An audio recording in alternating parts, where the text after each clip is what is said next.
Yeah, love it. Just out there for the Briscoe. Oh, yeah. Oh, we're hot now. Good afternoon, everyone. Welcome out to Art for Lunch. I'm Seth Hopkins, the director of the Booth Museum. We're glad to have you joining us here in person, and folks all around the world tuning in, streaming to see the world-famous artist, Patrick Saunders. A few quick announcements before we get going.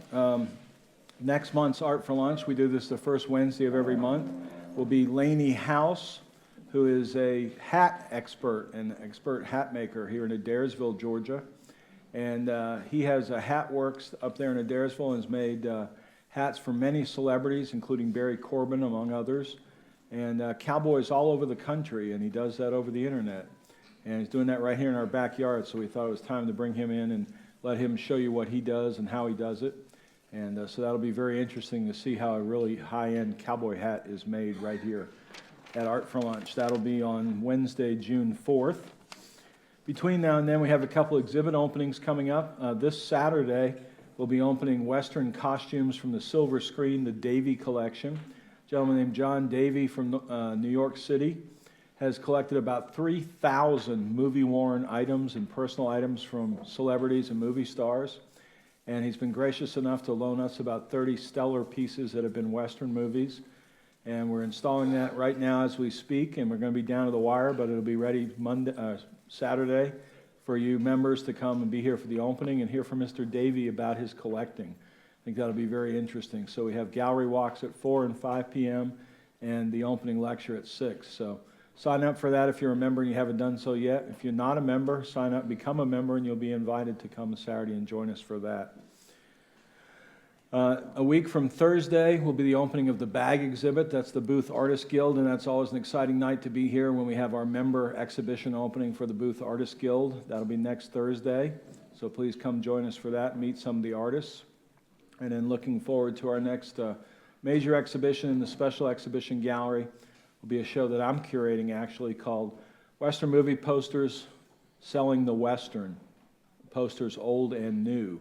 So we have posters as early as 1913 in the collection, up through 2024, and I'll let you guess what movie that might have been.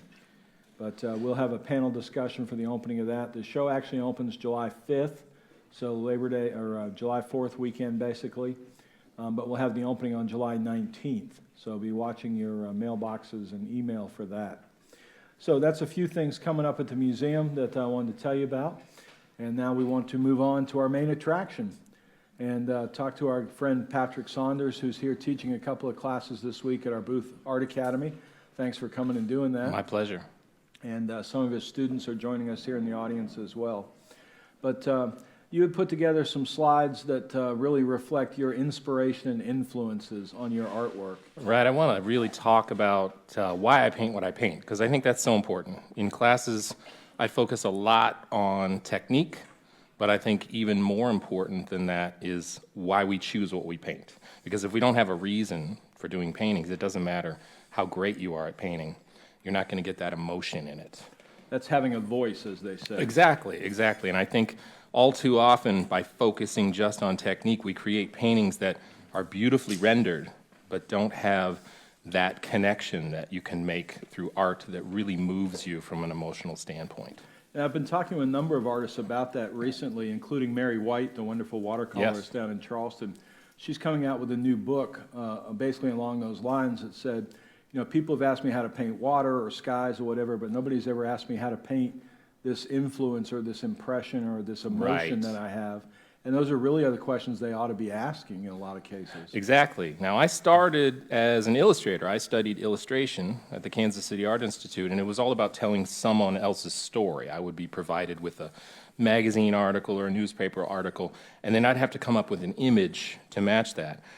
And while it was a good job, I didn't find real pleasure in it because it wasn't my story. It wasn't until I became a full-time fine artist that I felt like my art grew into its own, because then it was about painting things that moved me, and because I put that emotion into it, I felt like the viewer responded better as well because they would bring their own emotions to it. Right. And I told you yesterday when we were talking about putting these kinds of talks together, I said, one of the first things people in the audience like to know is, who are your people? Where do you come from? And you serendipitously already had this as the first slide in your presentation. Yes. So when it comes to inspiration and influence, I always put it down to three things. First, it's memories. And memory for me is growing up as a child in St. Louis. That's where it began. I'm from St. Louis. My father is a second-generation American Irish immigrant. My mother, German. So we grew up in a very stable household. And I have all of these great memories, but I have to say they're very fuzzy. Most of those memories, because they were so long ago, they come to me more from photographs than they do from actual memories. And I've been looking at these photographs now for 50 years. The memories that I have of them are more from the photographs than from the actual experience, but they're so clear to me because of the photographs. And that's the first thing that influences my art, what I've experienced, but also what I experience by looking at the historical record of what I experienced and can't remember. So early on, this painting on the right is from over 30 years ago. I took some of those photographs from my early experiences, and this is one I definitely don't remember because on the right, that small little circle, half circle on the lower right, that's my head. This is when I was brought home from the hospital to meet my two sisters and my older brother. And what I loved about those photographs and why I found them so interesting was my father was not a professional photographer. He was part of the Japanese occupation. He came back and studied under the GI Bill and became a financial consultant, an accountant, and he didn't like that. So he left and he became a letter carrier for the U.S. Postal Service until he retired.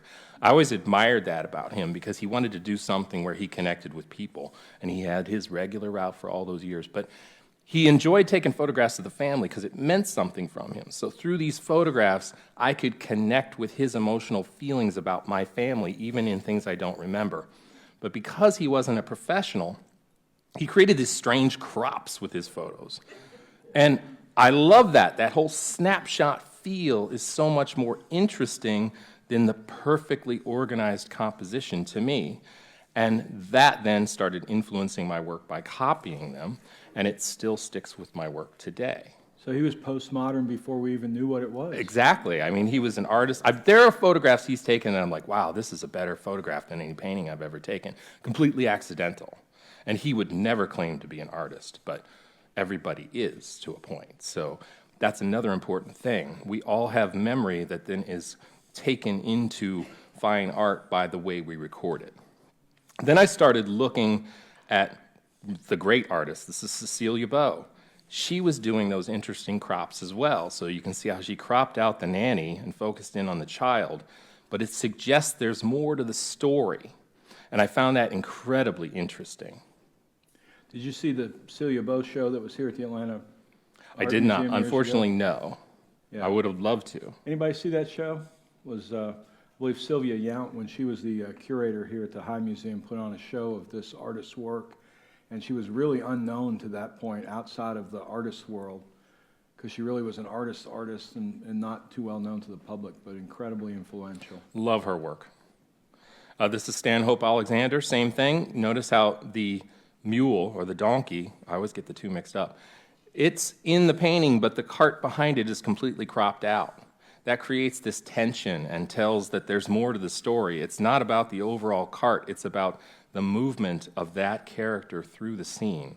So it just brings this element of storytelling that is so much more interesting than a perfectly cropped image. And somewhere there in there is a joke about the cart and the horse and being behind.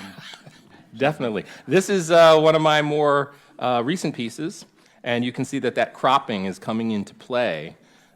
This is in Fort Worth. They have a cattle drive every day, and the horses wait around, and I just love the scene, the way they come in and out of the light, but the way no horse is fully realized, and then you have that slight edge of wood both on the left side and the lower side, which harken back to those little tiny photographs that my father took that had those borders around them. So that's where that came from.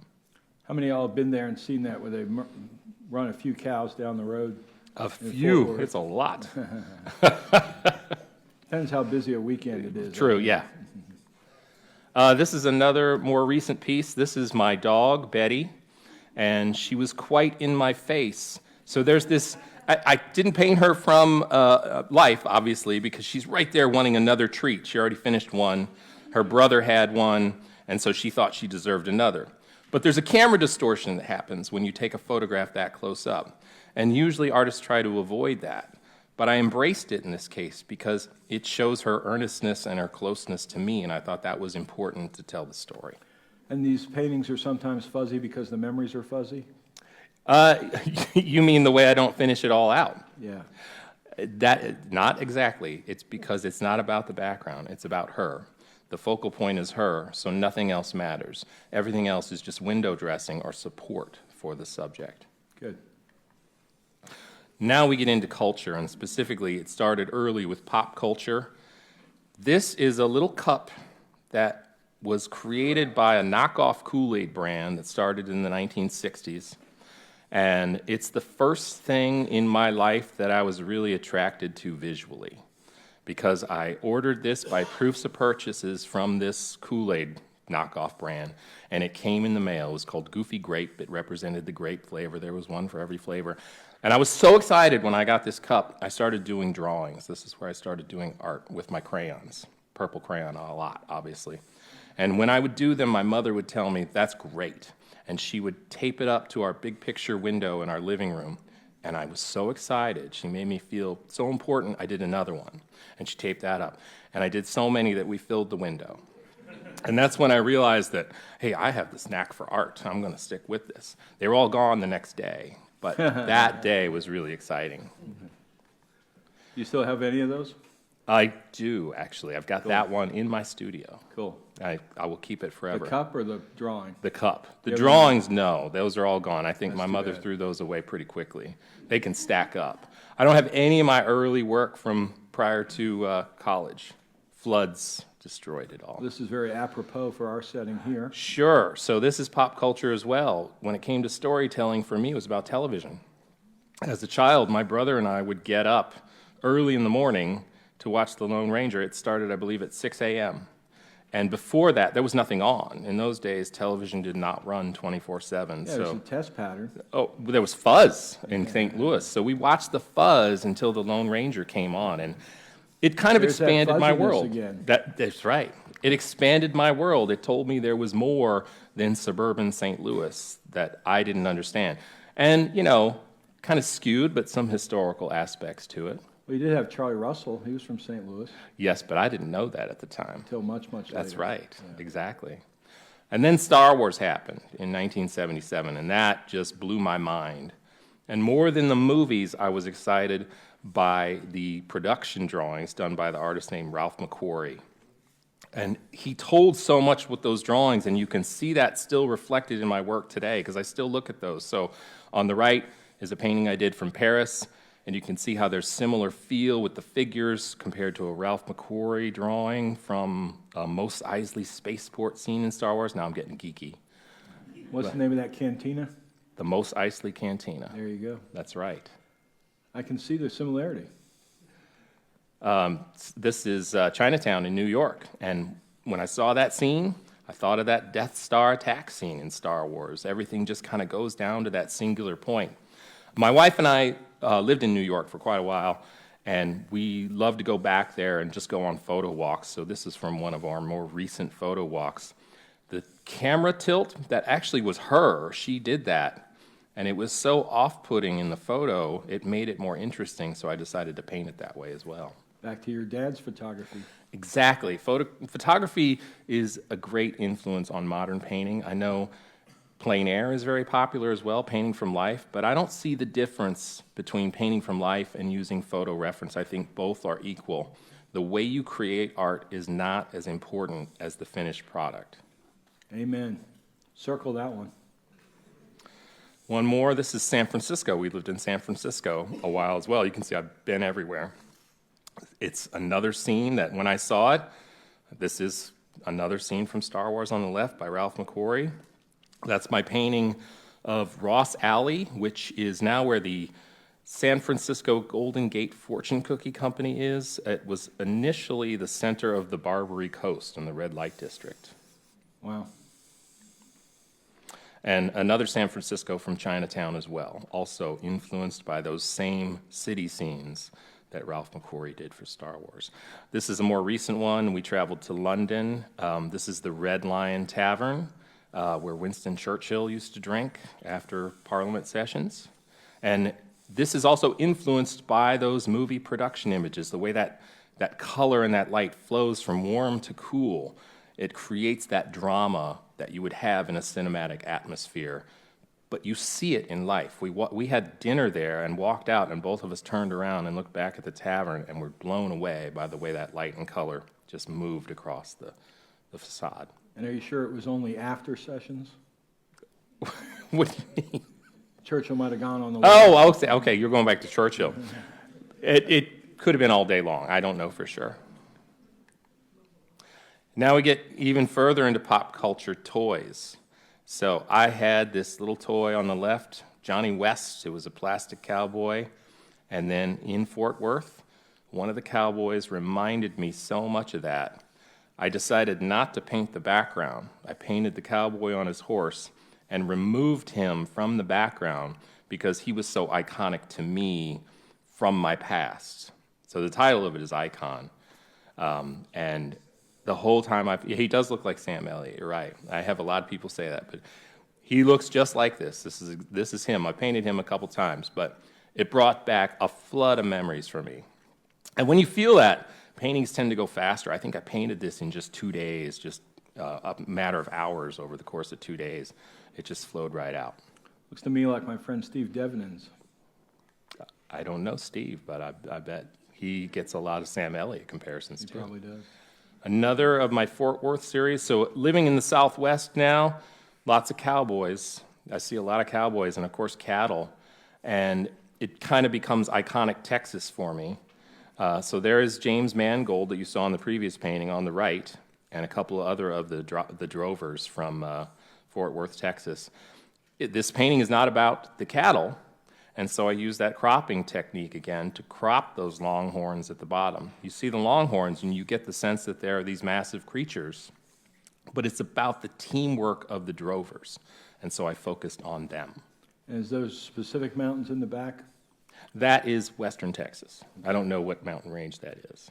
Looks very Lonesome Dove to me. Does that feel Lonesome Dove to y'all? That's fair. I see a lot of nods ahead. Definitely. Traveling throughout the Southwest, we come across some very interesting people. This is Percy Edwards. I did 2 paintings of him. We were at a powwow in Prescott, Arizona, and he was in full regalia. I was nervous to talk to him because he was very imposing. I can't imagine why. Yeah, right. He turned out to be a really nice guy. My wife will talk to anybody. She's very shy, but she's happy to go up and say, this is about art. Let's meet this guy. So she went up and said, can we take photographs of you? Because my husband would love to do a painting of you. And he said, sure, yeah, that'd be great.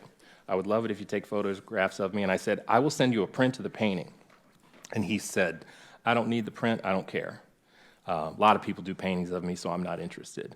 So I did the painting on the left, and it made the cover of Southwest Art Magazine, and then my phone rang. Where's my print?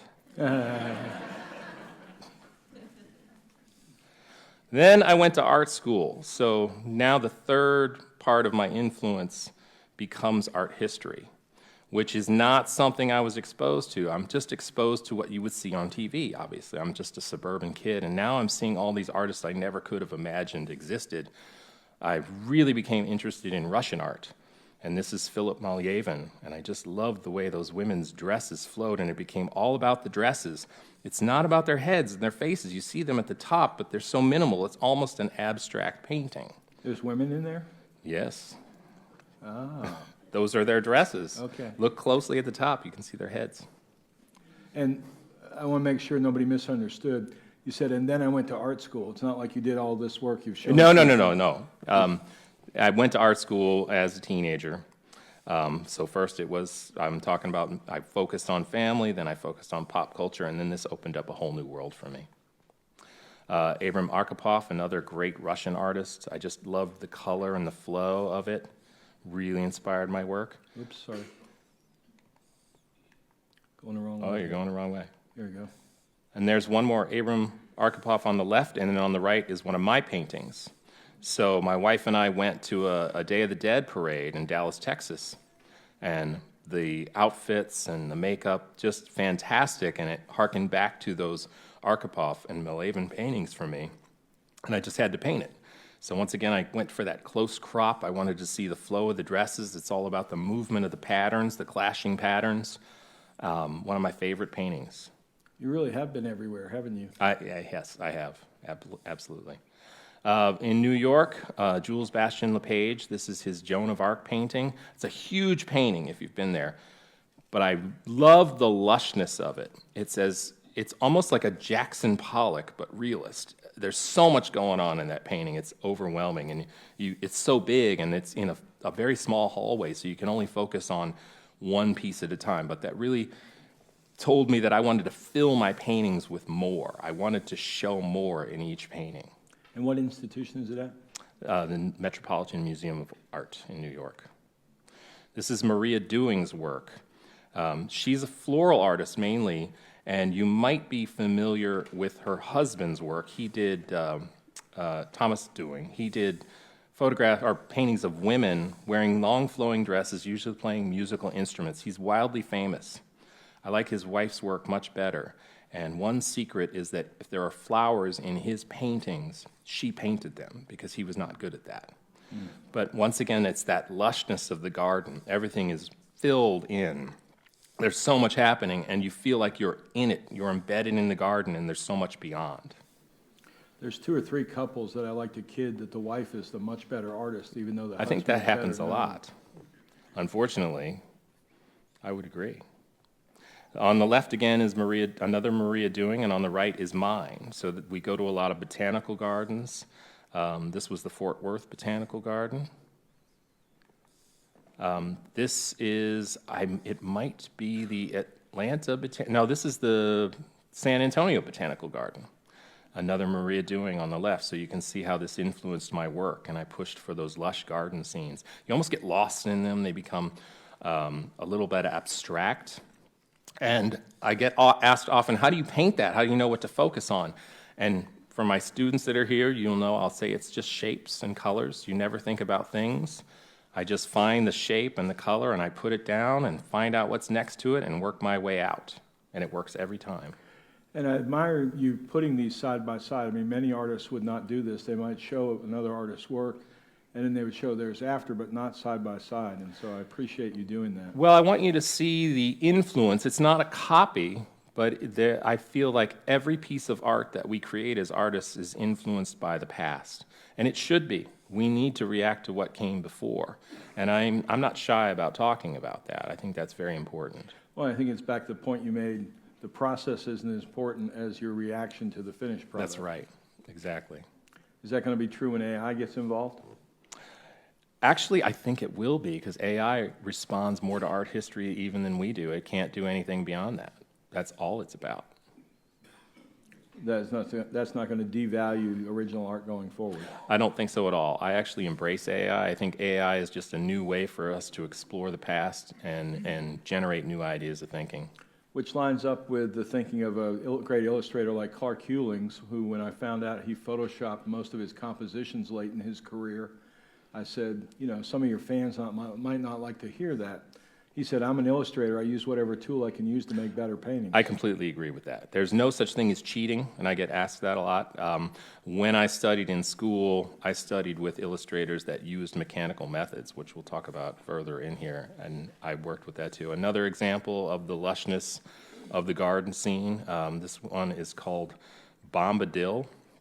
So not only is it influenced by Maria Dewing's work and my experience of being in the St. Louis Botanical Garden, I thought about getting lost in the forest in The Lord of the Rings, because that movie was out at the time, and Tom Bombadil saved the hobbits.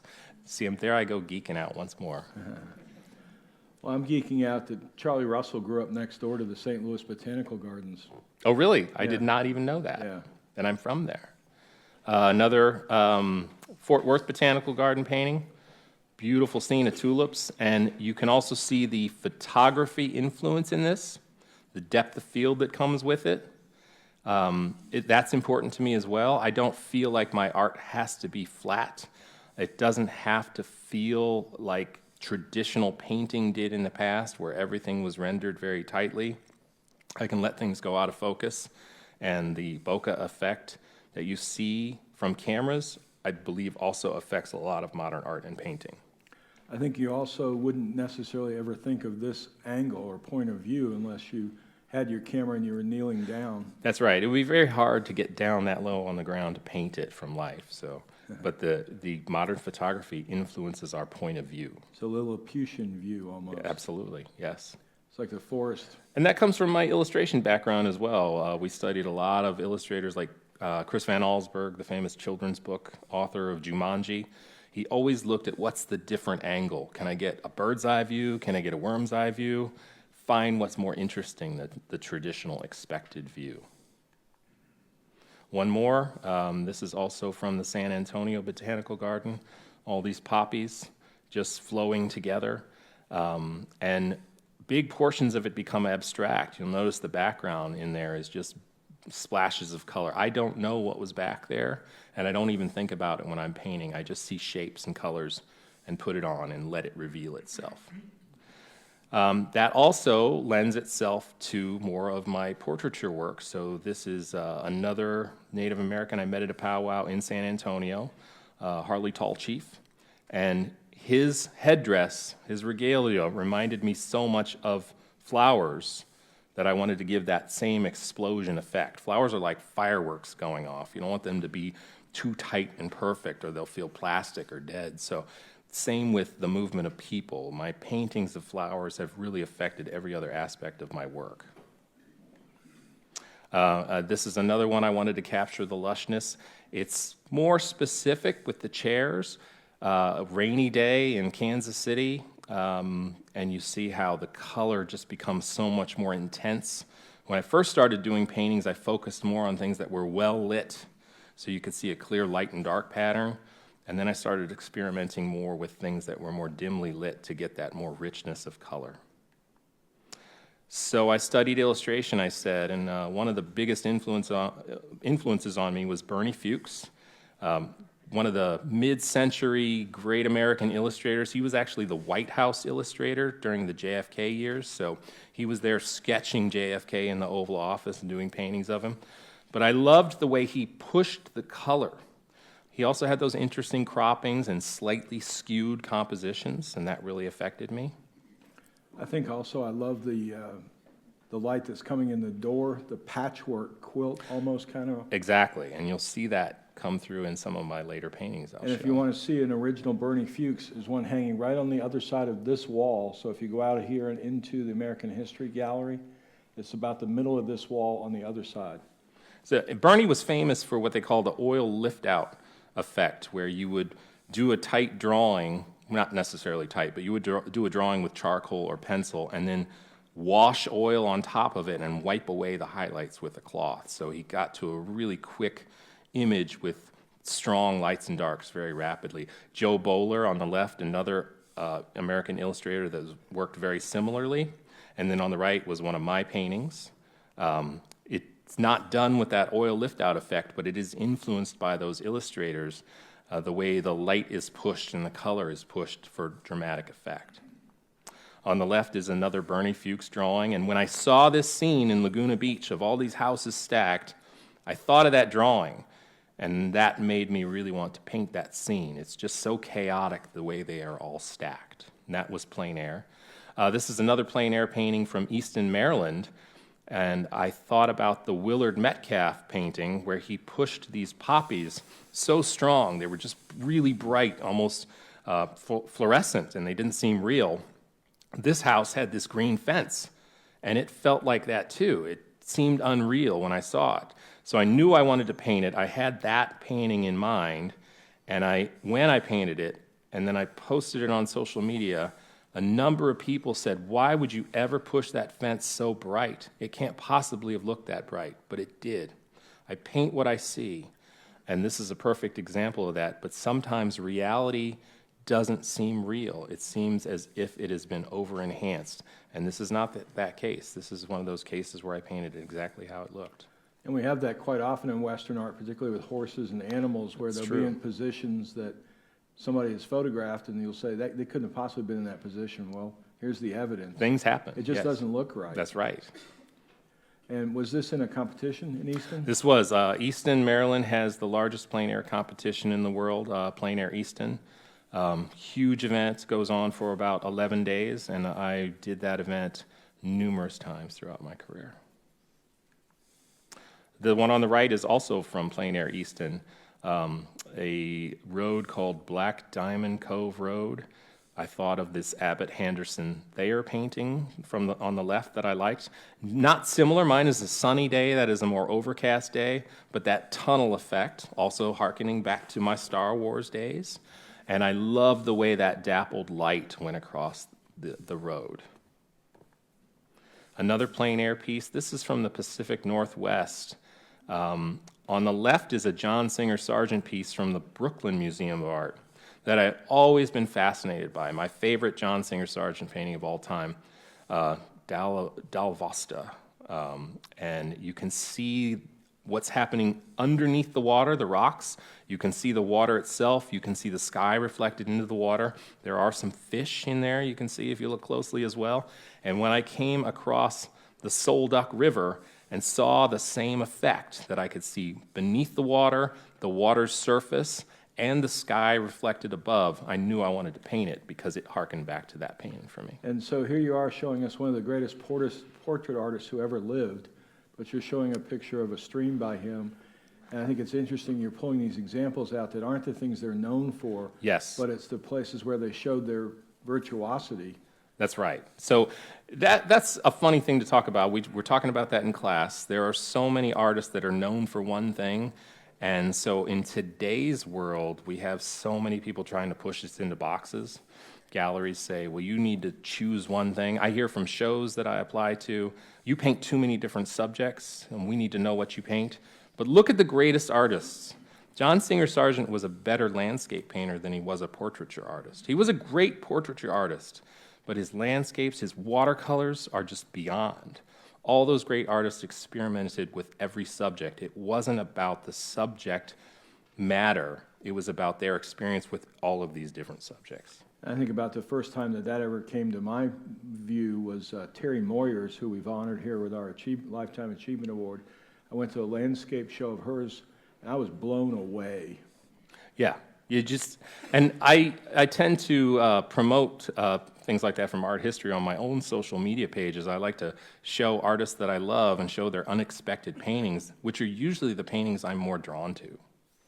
And you're a good follow, because you do a lot of that, and you do it well. I do. At least once a week, I will explore some artist every Tuesday on my social media channels whose work I've come across in museums. I've done a number from the booth here. And I talk about what I find interesting about those paintings. Yeah, you had posted that Bernie Fuchs before. Yes, I did. Yeah. I had never seen that before I came here.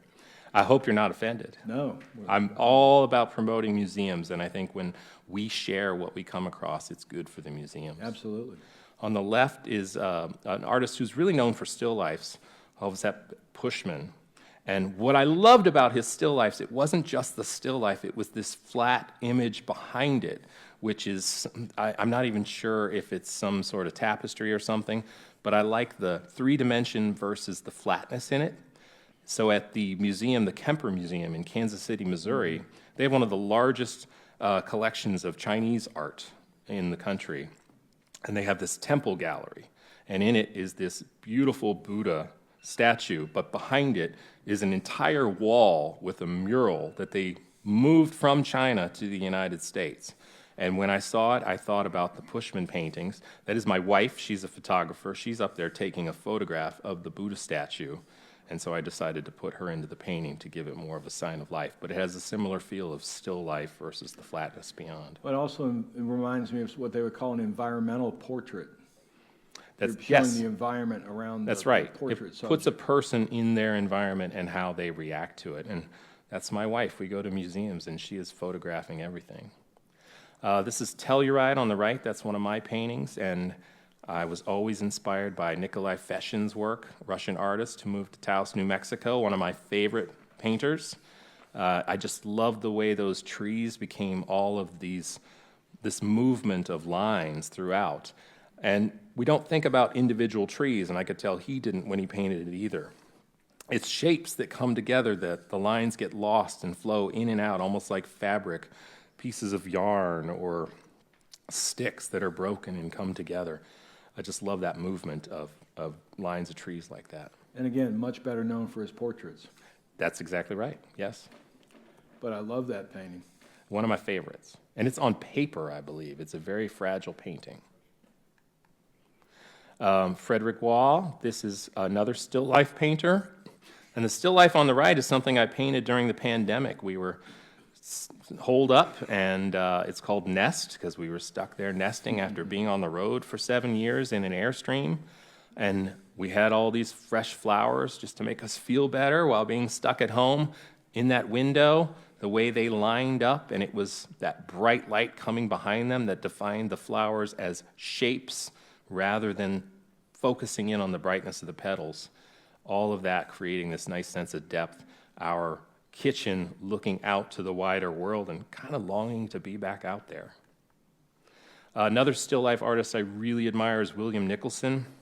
The piece on the left is from the Metropolitan Museum of Art. What I found fascinating about it is there's flowers in there, but the shadow is stronger. The scissors are stronger, but I liked the way the elements of the still life came together with the shadows to create something more. And so I tried to do something similar in my own window. The shadows are cast by the blinds. This is early in the morning or late in the afternoon. I think it's late in the afternoon.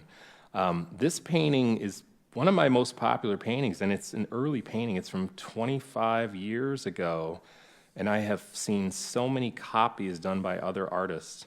And I, at least once a month, get an email from some art school asking if they can do some sort of essay on it. One school tasked their students with recreating it in reality, I think they were studying to become set designers. I'm not sure why, but everybody really connects with this painting. I guess it feels like home. It feels like a really comfortable place where you'd want to be. Well, and again, we got the cropping thing going on in both paintings. Exactly, plate yes. and That the- never leaves. That's always there in my work. And in the earlier artist's work as well. Yes, that's true. Isaac Levitin, another great landscape painter.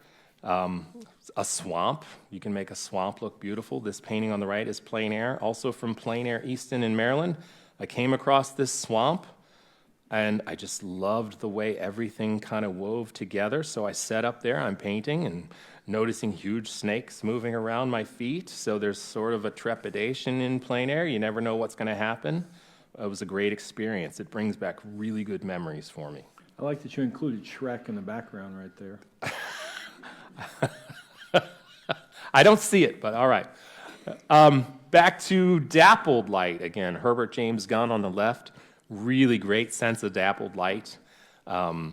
This barn on the right didn't thrill me. This was at, we were staying with a couple in Frederick, Maryland, and I wasn't thrilled with the barn, but later in the day, that light came across it, and the combination of the old barn and then this abstract pattern of dappled light made it more interesting. So the painting is far more about the light than it is about the subject itself, and I think the same is true with many historical paintings like the Herbert Gunn painting on the left. You talked about the patchwork quality of the Bernie Fuchs painting. Same thing's happening here. This is in Amsterdam. I loved the windows, the way they broke up the interior of the restaurant and created this abstract stained glass feel. It wasn't stained glass, but all those little panes created the feeling of stained glass, and that's what I really wanted to capture. This is in Mexico, San Miguel de Allende. What I found interesting there is there's all these historical churches that are beautiful, and that's kind of what the town is built around. But there's a juxtaposition happening now. At the top, you see that church right in the center, and you come down, and there's all these modern cars, and at the bottom, there are two women. One is on the left with an iPhone in her hand, and one is on the right, leaning against the building while her photograph's being taken. So it sort of shows the range from religion to the shallow. We have to take pictures of ourselves in all of these famous places. This is Paris. We walked around. We were there for our 25th wedding anniversary, walked around the streets at night, and there's all this beautiful architecture in Paris, but what I found more interesting was the way the people gathered at night with bottles of wine along the river and just enjoyed each other's company. So it's more about what's on the lower right than it is about that beautiful hotel in the background. And your wife was 12 when you got married? That's right. Because she doesn't look old enough to have 25 years of marriage. She'll be glad to hear that. I'm sure she's watching. Another lush floral, inspired once again by Maria Dewing. This is right out of a grocery store. So in Texas, we have these grocery stores, H-E-B grocery stores, which I think are the greatest grocery stores in the world. She's clapping because she's been there. That's one of the reasons we like living there. But No, Buc-ee's. Sorry? Buc-ee's. No, definitely not. Sorry. You got to go to H-E-B. I've been to H-E-B. Okay, Central Market H-E-B. It's a Okay. specialty. These are the way the roses looked in the store, in the rack, and I had to paint them. Just the way they just flow. I didn't need to set anything up. Checks in the mail. That's right. This is Barbie. This is one of my cats, and this is the way that I would wake up every morning for years, right in my face, similar to the painting I did of our dog Betty earlier. She's very tight focus, a lot of blurred around her edges, right in your face, and that goes back to that snapshot quality of my earlier work. This is Dallas, Texas again, the Day of the Dead parade. I just was knocked out by the expression on this girl's face. You could tell she was just enjoying the day. And even though there's all this bright color and these patterns, my hope is that you are drawn into her emotion, that feeling of ecstasy she was experiencing being in that parade and being surrounded by all those people. Reminds me of a butterfly. And that is actually, the title is Mariposa, Spanish for butterfly. You called it. This is San Antonio. Every year we have the Fiesta Battle of the Flowers parade. So we went to the setup for the parade, and all of these amazing horses are all around getting ready for the parade. And I found this one particularly amazing. There's glitter on the hooves of the horse. It's all about the tack in this case. The horse is beautiful, but that tack takes it over the top. And because of the glitter on the hooves, this one is called No Place Like Home. This is also San Antonio. From that same parade, this young girl was getting ready to ride in the parade. She's an escaramuza. So she competes in rodeos where they do all of these different events. And I didn't know who she was at the time, but I loved the way she felt at one with the horse. She was so calm and so young. And if you can see her face, you can see how relaxed she is. And this was from 2 years ago, but we just saw her again last weekend at the rodeo in San Antonio, and I found out she was 9 years old at this time. And she was competing in an event, I can't remember the name of the event, but they run the horses really fast, and then they basically slam on the brakes, and they drag their back legs, and they see who can drag the back legs farther, and it kicks up this huge cloud of dust. And it looks so dangerous, but she never seems nervous. They just seem so calm. It just blew me away. And this is the last painting I have to show. This is another parade in San Antonio for the rodeo, the annual rodeo. The dancers that they have there always remind me of flowers. I love to paint flowers, but the way their dresses flow, it's very similar to flowers. So this is called Lirio, as in Lily. I found out that she's their lead dancer in the ballet troupe, and this is a big painting. And I was just thrilled that we were able to experience this so I could capture that movement of her dress and really get the same feel of, once again, that explosion of a floral. Patrick Saunders, everybody. Thanks, everybody. And I am happy to answer any questions at all that you might have. I appreciate questions. We got a few minutes. Yes, ma'am. What kind of paint are you using in most of these? And let me repeat the question Sure. so we get on the tape. Sure. What kind of paint and what kind of brushes? Those are always first questions we get. So all my paintings that I've shown today are oil paints. I have painted in every medium. I've worked in acrylic. I started in acrylic. Then I worked at Hallmark Cards for a decade where I learned watercolor and gouache, which has really influenced the way I work. So all my paintings start as if they are watercolors, but with oil. And then I can work more opaque into oil. The reason I work exclusively in oils now, because we sold our home to hit the road so I could do the plein air circuit for a number of years. We didn't have the room for all of my materials, so I stuck with the most versatile, which was oil. And a particular brand do you favor? I like a lot of different brands. If I had my preference, it would be really high-end premium brands like Holbein, a Japanese brand. But I also use a lot of American brands, Jack Richardson brands out of Milwaukee, Wisconsin. Really great paints. Same with brushes. I use Jack Richardson synthetic brushes, which are, I find, the most durable and most versatile brushes on the market. Okay. Yes, sir. About how long would it take you to paint that? That's the second question we always get. Okay, How so long? that's a tough question because I do a lot of things alla prima where I'll paint them in just a matter of hours, especially when I'm painting from life or plein air. This one was a studio piece where I was working from photography. It's about 4 feet by 4 feet. And I did it over the course of about a month and a half. I couldn't tell you the exact amount of hours, but I only paint for a couple hours a day. After 2 hours each day, I can't see anymore. I feel like I might start making arbitrary marks. So it's short spurts. And during the course of that month and a half, I will work on numerous paintings. So I will let a painting sit for a while and come back to it. So I would say overall, this one might have taken 20 to 30 hours. Estimate. That's pretty remarkable. Paint moves pretty fast.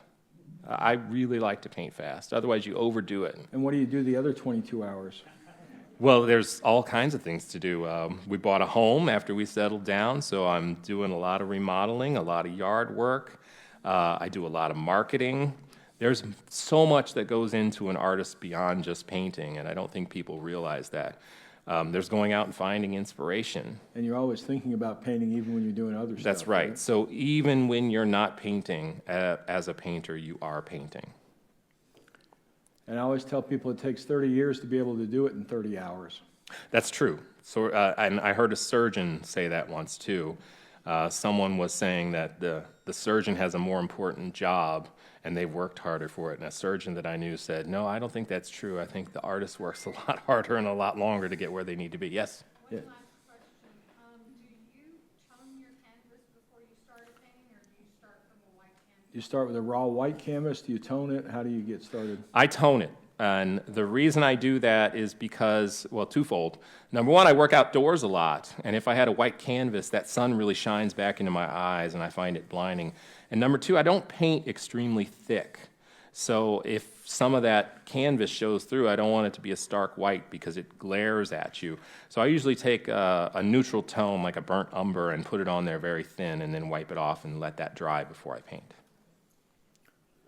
Yes, sir. Do you ever get inspired by the written word, by literature, that would move you to create an image from it? So you're talking about a lot of visual stimulation, a lot of pop culture, art history. Gentleman's asking if the written word or music perhaps might ever inspire you. Absolutely. The written word, like earlier I showed a painting, I said it was inspired by The Lord of the Rings. I am an avid reader. I read a lot, all the time. And when it comes to music, music is my passion just as much as painting. I play guitar, or I don't anymore because I've had to slim down, but I used to play in punk rock bands, and I see music in color. I know I've heard people talk about that, and I understand that because I see that. Or when I hear a piece of music, I see visual things to go along with it. And when I am painting, I am always painting with music. That keeps my energy up, it keeps me moving, and part of my painting is about the energy of the brushwork. Without the music, I wouldn't get there. So when I'm out painting, I'll have my headphones in, and people start talking to me. I can't hear them. Or my wife's trying to take promotional photographs of me, and she says, sometimes you're jumping around. She said, I can always tell when a painting's going well because you start to dance, and I don't even realize I'm doing it. So what are your favorite music right now to paint to? Really obscure punk rock bands, British punk rock bands. I'd name them, but if you go out and listen to them, you might think I'm crazy. That's generally what you always listen to? Yes, yes. High energy. Got time for one more, maybe, if somebody's got one. Going once, going twice, 3 times sold. Patrick Saunders again, everybody. Thank you, everybody. It was a pleasure. All right. Thanks so much. We'll see you next month.